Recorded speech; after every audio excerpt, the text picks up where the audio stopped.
I think this track is going to offer a lot of challenges to the teams, particularly when it comes to ride heights, the way you attack certain turns, the bumps. But by and large, I think this Baltimore layout could produce some fabulous racing. And the ride height's changing not so much because of that light rail crossing that they're involved in between turns 12 and the turn 1. And it's basically a half-mile stretch of land there before they head into turn 1 with that chicane. But we were talking earlier with James Hinchcliffe, who said that part of that concrete is pretty bumpy. The ride height is so high just to alleviate some of the problems involved in that. Yeah, exactly. And because you do have there on Pratt mostly concrete there, and there are some places where it is rough. But, you know, Dave, this is a street course, and that's one of the nuances of a street course is the fact that you're racing on the same streets that the citizens of Baltimore used to commute to downtown and to Baltimore Oriole games and to Baltimore Raven games and to their jobs every day. And that's part of it. And I think, like I mentioned, this is going to be a demanding course and one that's going to be a bit unforgiving at times for sure. And the course actually encircles Camden Park as well. So it's a really cool layout. Tony Cotman, of course, highly involved in it, as he always is.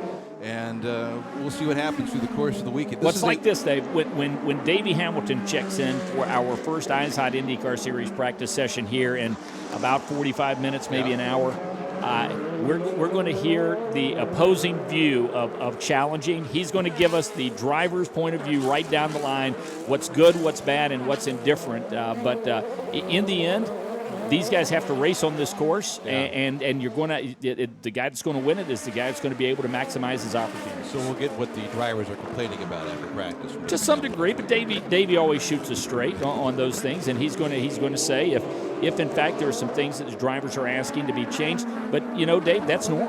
Coming to a street course for the first time, I think, personally, after walking the track yesterday, I think organizers have done an unbelievable job. The catch fencing here and the all of the concrete that has been brought into place, all the barriers, if it is not the exact same that we saw at Toronto, which was absolutely first class, then if they didn't rent that from Kim Green and Kevin Savory, and I saw Kim earlier today, if they didn't rent it from them, then they went to the exact same supplier because this stuff is all first class and the course looks very, very good. Well, I don't know if they rented. I bet they bought, or at least somebody did, because all this stuff's brand new. The concrete barriers are brand new. All the fencing is brand new.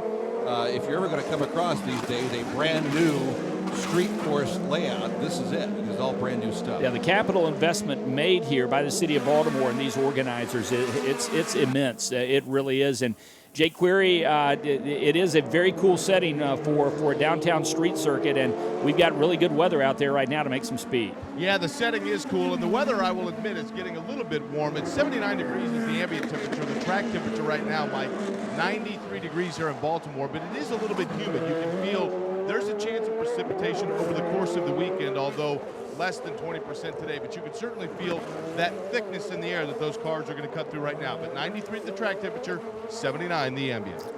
Local caution brought out in turn 3 thanks to the number 7 machine, driven, of course, by Esteban Guerrieri, who remains red hot right now. Now a full course. He can caution. ill afford, Dave, to have any problems this weekend, because if he slips up this weekend and allows Joseph Newgarden, now Duarte Ferreira is also in a runoff area there in turn number 1.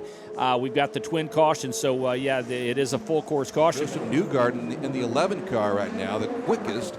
He's up a notch under that minute 30 in the range right now, minute 28.5. He's in car number 11, by the way. Yep, if you're here, is car number 11, followed by Daly. So some of the cars to watch. I mean, it's no secret the success that Sam Schmidt Motorsports has had this season.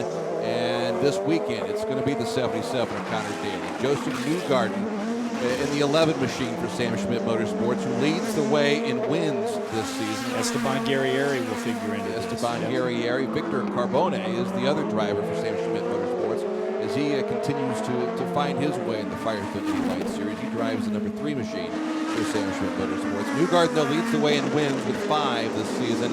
Guerrieri second when it comes to that. 3 wins, but 6 poles this season. So those two guys have been the ones to watch in first and second in points, as you mentioned earlier, Mike. Newgarden leads the way into the point standing, 68 mark is better than Esteban Guerrero. Anders Krohn on the front straight right now in the red and white number 9 machine. We see the number 26 of Peter Dempsey. Dempsey spun coming off of turn number 12, but got the car righted, so he is okay, and he'll continue on. And actually, that was going into turn number 8. My correction, stared at the wrong monitor there. So that was Peter Dempsey in car number 26, the silver and gray Andretti Autosport entry. Once again, a couple of the cars, though, to really keep your eye on.